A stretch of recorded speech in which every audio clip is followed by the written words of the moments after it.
আসসালামু আলাইকুম। আমাদের দেশে অনেকেরই পুত্র সন্তান নেই, সবই কন্যা সন্তান, এক বা একাধিক কন্যা সন্তান।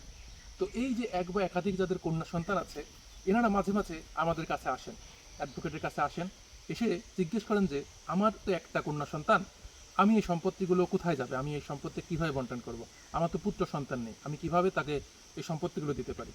আবার একজন ব্যক্তির দুই বা ততোধিক কন্যা সন্তান আছেন, যখন দুই বা ততোধিক কন্যা সন্তান আছে তখন কি হবে, চলুন আজকের ভিডিওতে এটা আমরা জেনে নিই। ধরেন একজন ব্যক্তির কোনো পুত্র সন্তান নেই, শুধুমাত্র তার একজন মাত্র কন্যা সন্তান আছেন, একজনই সন্তান এবং একজনই কন্যা সন্তান। তাহলে সেই সম্পত্তিটা কি হবে?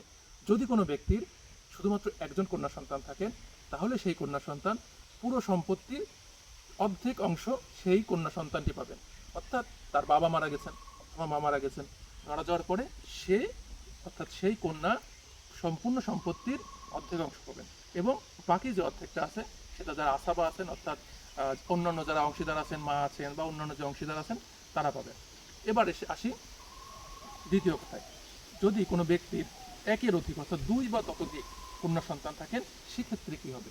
যদি কোনো ব্যক্তির দুই বা ততোধিক কন্যা সন্তান থাকে, তাহলে সেই কন্যা সন্তানগুলো যারা আছেন, দুই হোক, তিন হোক, চার হোক, পাঁচ হোক, যেগুলো কন্যা সন্তান আছেন তারা সেই পুরো সম্পত্তির তিন ভাগের দুই ভাগ পাবেন। অর্থাৎ ওই পুরো সম্পত্তিকে তিনটা ভাগ করতে হবে, ভাগ করার পরে যে সম্পত্তিটা থাকবে সেই সম্পত্তি দুই অংশ পাবেন।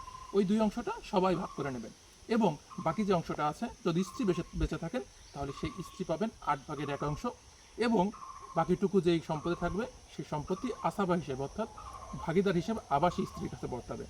অর্থাৎ শুধুমাত্র কন্যা সন্তানরা সম্পত্তি পায় না, কন্যা থাকলে সম্পত্তি পাবে না, এরকম কোনো কথা নেই। কন্যা সন্তান সম্পত্তি পাবে। ইসলামের আমাদের সম্পত্তির বিশ্লেষণটা, সম্পত্তির যে আইনটা আছে এটা অসাধারণভাবে সুন্দর। কন্যা সন্তান অবশ্যই সম্পত্তি পাবে। যারা চিন্তা করেন যে আমার তো মেয়ে আছে, আমি তো আমার মেয়ের সম্পত্তি দিয়ে দিতে পারলাম না, তারা চিন্তা থেকে বাদ থাকেন, চিন্তা করার দরকার নেই। আপনার কন্যা সন্তান সম্পত্তি পাবে। আর যে অংশটা আছে আপনারা যদি চান তাহলে সেই সম্পত্তির যে যতটুকু আপনার ওয়ারিশ হচ্ছে না সেই কন্যা, তাকে আপনি হেবা হিসেবে রেজিস্ট্রি করে দিতে যেতে পারবেন। কিন্তু এটা আসলে আমাদের মুসলিম আইনের অর্থাৎ ইসলামিক আইনের পরিপন্থী একটা বিষয়। আল্লাহ যে আইন করেছেন সেই আইনে আমাদের চলা উচিত। ধন্যবাদ। আসসালামু আলাইকুম। দালো আইসিউদের সাথে থাকবেন।